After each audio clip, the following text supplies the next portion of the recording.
Astrologer Ramakrishna Ghosh. আমার এই channel অর্থাৎ অ্যাস্ট্রোলজার রামকৃষ্ণ ঘোষ চ্যানেলের পক্ষ থেকে জানাই আপনাদের সকলকেই স্বাগত। আশা করি ঈশ্বরের কৃপায় আপনারা সকলেই ভালো আছেন। আমি বিভিন্ন রাশির মাসিক রাশিফল নিয়ে আলোচনা করছিলাম।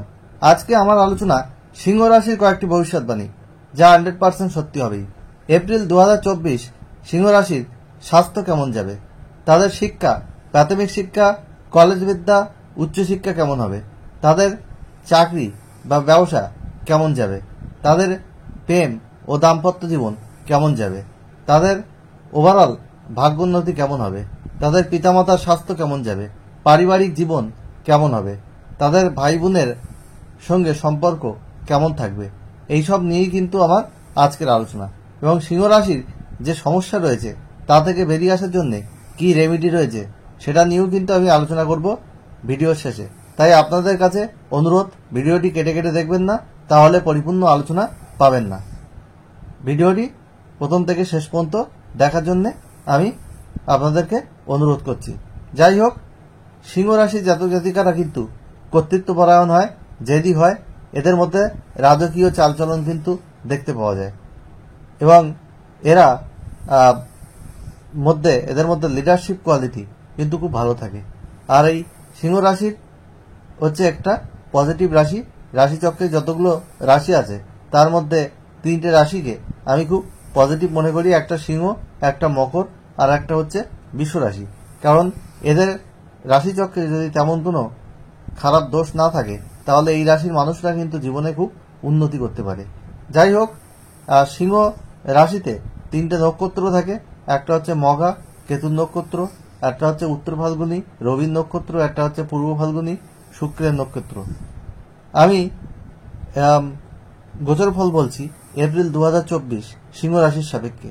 তাদের সিংহ রাশির দ্বিতীয় অবস্থান করছে কিন্তু কেতু, অষ্টমে অবস্থান করছে রাহু, এবং সেখানে অবস্থান করছে রাশির অধিপতি রবি, এবং রাশির তৃতীয়পতি এবং দশমপতি শুক্র। মঙ্গল রাশির চতুর্থপতি এবং নবমপতি। সিংহ রাশির জন্য রাজযোগকারী গ্রহ, সে কিন্তু সপ্তমে, ষষ্ঠ ও সপ্তমপতি শনি সঙ্গে সপ্তমে। শনি সপ্তমে সক্ষেত্রে অবস্থান করছে। আর এখানে নবমে পঞ্চমপতি ও অষ্টমপতি বৃহস্পতি অবস্থান করছে। রাশির দ্বিতীয়পতি বুধ যুক্ত হয়ে, বক্রী বুধ। তবে 9ই এপ্রিলের পর বুধ কিন্তু আবার অষ্টমে গোচর করবে। আর 23শে এপ্রিলের পর কিন্তু মঙ্গল এদের নবমে গোচর করবে, মঙ্গল এদের অষ্টমে গোচর করবে। আর 14ই এপ্রিলের পর রবি এদের নবমে গোচর করবে। এই হলো মোটামুটি গোচর ফল। হেলথ ইজ ওয়েলথ, অর্থাৎ স্বাস্থ্যই সম্পদ। স্বাস্থ্য যদি ভালো না থাকে আমরা কিন্তু কোনো কিছুতেই কনসেন্ট্রেট করতে পারি না, আমাদের সাকসেস রেট কমে যায়। তাই এই সিংহ রাশির মানুষদের এপ্রিল 2024 স্বাস্থ্যের বিষয়ে কিছু সচেতন থাকতে হবে। ছোটখাটো চোটাঘাত, রক্তপাত, রাস্তাঘাটে সাবধানে চলাফেরা করা, বাইক সাবধানে চলাফেরা করা, বাইক নিয়ে, এগুলো কিন্তু আপনাদের খেয়াল রাখতে হবে। ছোটখাটো দুর্ঘটনা বা অ্যাক্সিডেন্ট, চোটাঘাত লাগার সম্ভাবনা রয়েছে, রক্তপাত হওয়ার সম্ভাবনা কিন্তু দেখা যাচ্ছে। তাছাড়া কোমর, পিঠের ব্যথা, পায়ের ব্যথা এগুলো দেখা যেতে পারে। আর ইএনটি ট্রাভেল, ঠান্ডা লাগা, নাক কান গলার সমস্যা, আর মাথা ব্যথা, চোখের সমস্যা, পেটের সমস্যা এগুলো কিন্তু দেখা যাবে। যাই হোক, স্বাস্থ্যর বিষয়ে খুঁটিনাটি কিছু সমস্যা থাকবে, স্বাস্থ্যের বিষয়ে সচেতন হন। আর আপনাদের কিন্তু মেদ বৃদ্ধি পেতে পারে, সে বিষয়ে আপনারা একটু ধ্যান দেবেন। আর আপনারা নিয়মিত শরীরচর্চা করুন, যোগ ব্যায়াম করুন, হাঁটাচলা করুন, এবং সুষম খাদ্য গ্রহণ করুন, এবং বিশুদ্ধ পানীয় গ্রহণ করুন। তাহলে আপনাদের শরীরের প্রতি সচেতন হলে স্বাস্থ্য অনেকটাই ভালো রাখা সম্ভব হবে। এরপরে আসি আপনাদের চতুর্থপতি মঙ্গল, সে কিন্তু সপ্তমে, কিন্তু শনি যুক্ত হচ্ছে সপ্তমপতি। তারপরে 23শে এপ্রিল অষ্টমে গোচর করবে। অষ্টমে একাধিক গ্রহের সন্নিবেশ, ফলে প্রাথমিক শিক্ষার ক্ষেত্রে কিন্তু কিছু সমস্যা দেখা যাবে। উচ্চশিক্ষার ক্ষেত্রেও কিছু সমস্যা রয়েছে। আরও মনোযোগ বাড়াতে হবে, আরও কনসেন্ট্রেশন বাড়াতে হবে, আরও চেষ্টা করতে হবে, তাহলেই কিন্তু সাফল্য আসা সম্ভব। এবং কলেজ বিদ্যার ক্ষেত্রে পঞ্চমপতি নবমে এবং রাশির দ্বিতীয়পতি বুধযুক্ত, যেটা কলেজ বিদ্যার ক্ষেত্রে অনেকটা সফলতা দেবে। আপনাদের এক্সপেক্টেড রেজাল্ট আসবে। ভালো কোনো কলেজে অ্যাডমিশন চাইলে সেখানে অ্যাডমিশন হতে পারে। আপনাদের বিদেশ ভ্রমণের যোগ কিন্তু দেখা যাচ্ছে। বিদেশ ভ্রমণের যোগ, একটা লং ট্যুর, কর্মক্ষেত্রে বা এডুকেশনের ক্ষেত্রে বা এমনি ভ্রমণ হওয়ার কিন্তু একটা যোগ দেখা যাচ্ছে। আর্থিক ভাগ্য, আপনাদের দ্বিতীয়পতি বুধ নবমে বৃহস্পতি যুক্ত হয়ে আছে। আপনাদের আর্থিক উপার্জনে, আর দ্বিতীয় স্থানে আপনাদের কেতুর অবস্থান, আর্থিক উপার্জনে মাঝে মাঝে একটু ঘাটতি আসতে পারে, কারণ 9ই এপ্রিল বুধ এমনি বক্রি আছে, আর 9ই এপ্রিলের পর বুধ কিন্তু আবার অষ্টমে গোচর করবে, ফলে আর্থিক জায়গায় কিন্তু কিছু সমস্যা দেখা যেতে পারে। আর আপনাদের শ্বাসের সমস্যাও আসতে পারে, ইএনটি ট্রাভেল দেখা দিতে পারে, নার্ভ রিলেটেড কোনো সমস্যা আসতে পারে, সেই বিষয়ে আপনারা কিন্তু খেয়াল রাখবেন। আর্থিক জায়গায় কিছু ঘাটতি দেখা দিতে পারে, এবং বা রোজগার হলেও আপনাদের কিন্তু সেভিংস ভালো হবে না, সেই জায়গায় আপনাদের কিন্তু কিছু সমস্যা দেখা যাবে। আনএক্সপেক্টেড কিছু গেন অর্থের ক্ষেত্রে কিন্তু হতে পারে, সেই রকম যোগও কিন্তু রয়েছে। যাই হোক, এরপরে আমি প্রেম জীবন নিয়ে আসি আপনাদের পঞ্চমপতি নবমে। এখানে প্রেম করে বিয়ে করা বা অবিবাহিতদের বিবাহের যোগাযোগ আসার যোগ কিন্তু রয়েছে, কিন্তু কিছু বাধাও রয়েছে। শনি মঙ্গল যোগ সপ্তমে হয়ে রয়েছে। যাই হোক, আপনাদের প্রেম ক্ষেত্র কিন্তু ভালো হবে, প্রেমের জায়গায় আরও উন্নত হবে এবং প্রেমের ক্ষেত্রে রোমান্সের জায়গা তৈরি হবে। কিন্তু দাম্পত্য জীবনের ক্ষেত্রে কিছু সমস্যা দেখা যাচ্ছে।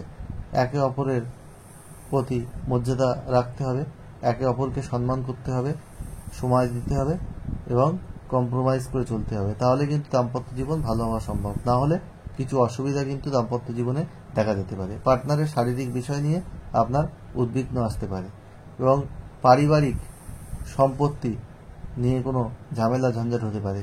পারিবারিক ক্ষেত্রে কিছু অশান্তি, ঝঞ্ঝাট, ঝামেলা এসব দেখা যাচ্ছে। আর আপনারা অহেতুক মাথা গরম করবেন না।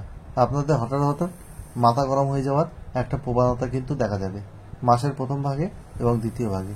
তবে মাসের দ্বিতীয় ভাগে আপনাদের আর্থিক ডেভেলপমেন্ট হওয়ার যোগ রয়েছে, যেহেতু রবি আপনাদের নবমে গোচর করবে, বৃহস্পতি রবির অবস্থান থাকবে, সেক্ষেত্রে আপনাদের আর্থিক জায়গায় কিন্তু উন্নতি হবে। আর আপনাদের বিবাহিত জীবনে কিছু সমস্যা রয়েছে, সেক্ষেত্রে আপনাদের একটু নজর দিতে হবে। শ্বশুরবাড়ির কারো শারীরিক জায়গায় সমস্যা দেখা দিতে পারে, সে বিষয়ে আপনাদের চিন্তা বাড়তে পারে। তাছাড়া আপনাদের কর্মের ক্ষেত্রে, চাকরির ক্ষেত্রে আপনাদের কর্মপতি শুক্র সে অষ্টমে উচ্চস্থ থাকলেও রবি এবং রাহু যুক্ত হয়ে আছে, ফলে কর্মের পরিবেশে কিছু সমস্যা তৈরি হবে। তর্ক বিতর্ক আপনারা কর্মক্ষেত্রে এড়িয়ে চলবেন, এবং কর্মক্ষেত্রে আপনারা অনেক ক্ষেত্রে আপনাদের কাজের প্রতি কারো দৃষ্টি পড়বে না, আপনারা কাজের প্রতি মনোযোগ হারিয়ে ফেলবেন, এবং আপনারা ইনফিরিয়রিটি কমপ্লেক্সের মধ্যে বা হীনমন্যতার মধ্যে চলে যেতে পারেন। সেক্ষেত্রে আপনাদের একটু খেয়াল রাখতে হবে। তবে যারা কর্মের পরিবর্তন করতে চাইছেন, মাসের দ্বিতীয় ভাগে তাদের কর্ম পরিবর্তনের ভালো যোগ কিন্তু দেখা যাচ্ছে। বেটার জব আপনাদের পাওয়ার অপরচুনিটি কিন্তু রয়েছে, এবং আপনারা অনেক সম্মান, যশ এগুলো পাবেন না কর্মের ক্ষেত্রে অনেক পরিশ্রম করেও, সেটা কিন্তু তৈরি হচ্ছে এই এপ্রিল 2024-এ। কিছু কিছু ক্ষেত্রে আপনাদের সম্মানহানির যোগও কিন্তু রয়েছে, এবং আপনাদের শ্বাসের কোনো সমস্যা বা হার্ট রিলেটেড কোনো সমস্যা আসতে পারে। যাদের উচ্চ রক্তচাপের সমস্যা রয়েছে তারা অবশ্যই ডক্টরের পরামর্শ নেবেন। আর আপনাদের যেটা দেখা যাচ্ছে, আপনাদের পিতার স্বাস্থ্য বিষয়ে আপনাদের কিন্তু সচেতন থাকতে হবে। বিশেষ করে মাসের দ্বিতীয় ভাগে পিতার স্বাস্থ্য নিয়ে হসপিটালাইজেশনের কোনো যোগ আসতে পারে। পিতার স্বাস্থ্যের কোনো সমস্যা হলে সে বিষয়ে আপনারা সতর্ক অবশ্যই থাকবেন।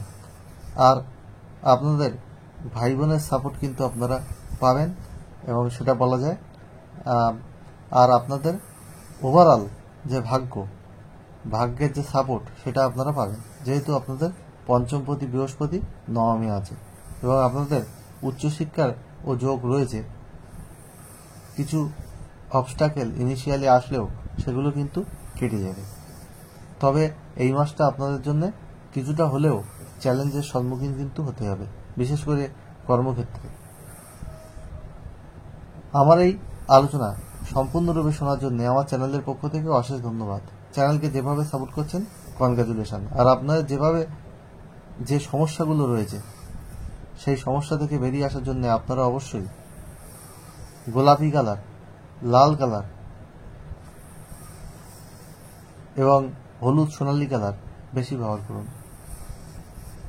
আর যে কালারগুলো আপনারা বর্জন করবেন সেগুলো হলো কালো, ধূসর, নীল, আকাশী।